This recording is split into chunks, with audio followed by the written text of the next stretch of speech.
O'Mara, who's the head of New York's Police Benevolent Association, that's the union representing the police departments, raged about how cops have been mistreated in the press.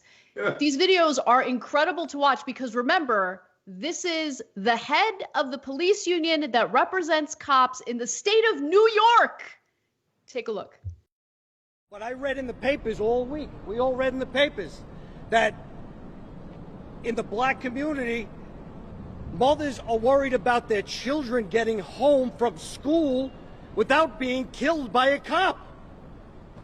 What world are we living in? That doesn't happen. It does not happen. I am not Derek Chauvin. They are not him.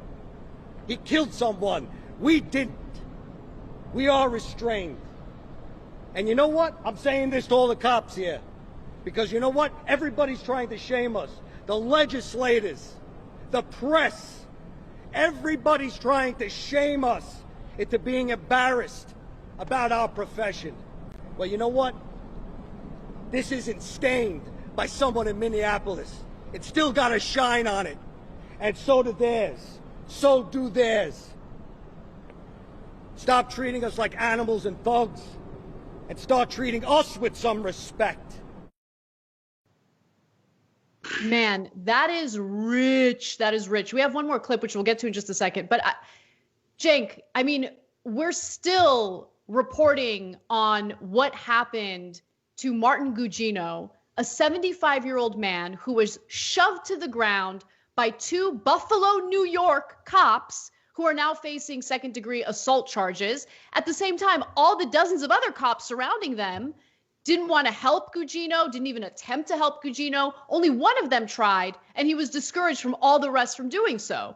I mean, New York is where police tried to run over protesters. New York is where Eric Garner was choked to death. I mean, how many more examples do you need? I love how he's trying to pretend as though like, no, you don't get it. The cops in New York were golden. I mean, yeah, that stop and frisk situation, that was kind of bad. You know, that like systemic racial profiling we engaged in, that was kind of bad. But let's not mention that right now. It's Minneapolis. Minneapolis, disgusting. Us, we still got to shine on it. No, you don't.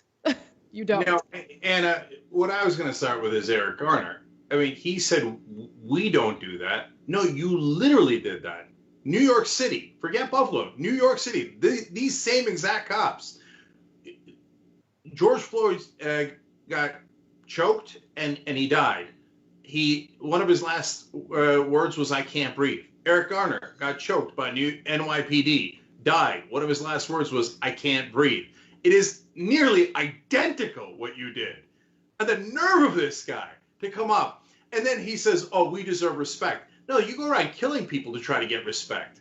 That's, oh, hey, what did you say? Because what's the biggest crime in America? Disrespecting a police officer. They will crack your skull, they'll do a false arrest, and sometimes even kill you if you disrespect a police officer. And then he comes out and says, don't treat us like animals and thugs. You idiot, the whole point of the protest is that you treat people like animals and thugs and show them no respect whatsoever. We're supposed to cry for you. You got a gun that the government gave you. You have a badge that gives you enormous power, and you have immunity on top. And now you're crying that you don't have enough respect? And did you notice almost every person behind him, almost all the cops behind him, were white? I say almost because I'm not 100% sure of all their ethnicities, but look at the video. There are no black cops there to be found. So why does that matter? Because probably they asked all the cops to show solidarity, especially because it's the union boss. And none of the black cops showed up because they probably don't agree. They probably know, very likely, that their community is picked on by the NYPD, and that's why they didn't show up there. And to all my leftist friends, I thought all unions were great. What happened? Okay, so there's one more clip that I want to go to, featuring this honestly, this ridiculous rant. So let's take a look at that. And then I want to show you. You can watch actual video of brutality that's taken place not a year ago, not 2 years ago, that's taken place over the last week in New York. All right, one more clip from O'Mara. We've been left out of the conversation. We've been vilified. It's disgusting. It's disgusting. Trying to make us embarrassed of our profession. 375 million interactions. Overwhelmingly positive. Nobody talks about all the police officers that were killed in the last week in the United States of America, and there were a number of them. We don't condone Minneapolis. We roundly reject what he did as disgusting. It's disgusting. It's not what we do. It's not what police officers do. Our legislators abandoned us. The press is vilifying us. Well, you know what, guys? I'm proud to be a cop. And I'm going to continue to be proud to be a cop until the day I retire. So, like, Cenk, is the press vilifying the cops? Because I hear this accusation all the time. I hear it all the time, right? We're the bad guys because we're drawing attention to brutality. But here's the thing. Like, I'm not going to go streaking during an NFL game and then get upset when people put me in handcuffs because I went streaking during an NFL game. I went streaking during the game, right? That's a ridiculous example, but I took the action that got me arrested. In the case of the New York cops, they keep taking actions that lead to criticism, like what you're about to see in this short video compilation of police brutality just from the last week.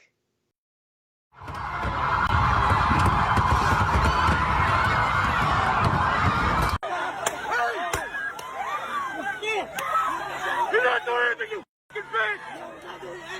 What the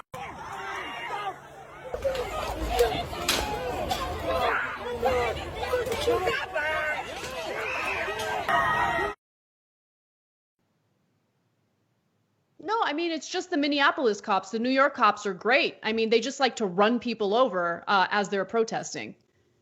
Yeah, I'm beginning to agree more with the phrasing of defund the police. So yeah, you should. Yeah, so I did notice one black cop in the second clip, by the way, just to be fair.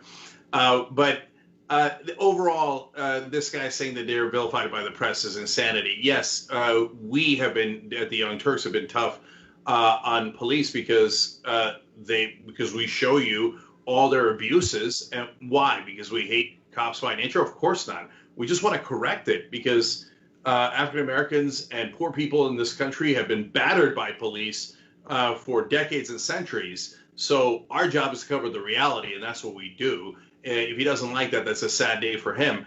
But for 9 out of 10 of those years, or actually we've been on the air 18 years, so for 17 out of 18 of those years, nobody joined us. What are you talking about, man? You turn on local news and cable news, but most especially local news anywhere in the country, and it was nonstop ass-kissing of cops. The cops are the best. The cops are heroes. The cops have dangerous jobs. The people who they beat up had it coming. They have a criminal record. They once smoked marijuana. And look at how dangerous they are. Look at a picture of a black guy breaking into a house in your neighborhood. Oh, it's so scary. Thank God the cops are here.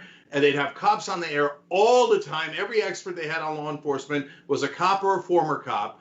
Every local news anchor is buddies with cops, and they're the ones that are protected by the cops. So he thinks they were vilified by the press. They were lionized by the press. The press did overwhelming propaganda on their behalf for as long as we've been alive. So finally, when they go, hey, maybe you shouldn't take 9 minutes to murder a guy in front of our eyes, this guy's outraged. How dare you criticize us? But that's their sense of entitlement. And like the guys in Buffalo who quote unquote resign and won't do their jobs, but now say they want to get paid. In New York, conservative outlets are reporting that hundreds of officers want to resign because, in my opinion, because they don't get to brutalize black people anymore. Okay, great, resign. And yep. I don't want to hear any crap from any, whatever you want to call it, union, whatever, bureaucracy, government. I don't care, okay? If you say you're resigning, you stop getting paid that minute. You're free to go, hand in your gun and your badge, stop yapping, and if you want to resign and clean up, go home and get the hell out of here. And by the way, at that point, you'll be poor and probably beat up by your fellow cops. Yeah, it's incredible because they don't see themselves as our public servants. They see us as their public servants. They see the press as their own little personal PR arm. And that's not what journalism is supposed to be. That's not what the media is supposed to do, even though for far too long, unfortunately, that is what we've seen in the media. So when he says that they haven't had a seat at the table, they haven't been heard, all we've been hearing from for years now, at least since I've been working at TYT covering these types of stories, has been their perspective and their defenses. And I think it's finally come to a point where people have had enough, and that's why you see them out on the streets. Thanks for watching The Young Turks. Really appreciate it. Another way to show support is through YouTube memberships. You'll get to interact with us more. There's live chat emojis, badges. You've got emojis of me, Anna, John, JR. So those are super fun. But you also get playback of our exclusive member-only shows and specials right after they air. So all of that, all you gotta do is click that join button right underneath the video. Thank you.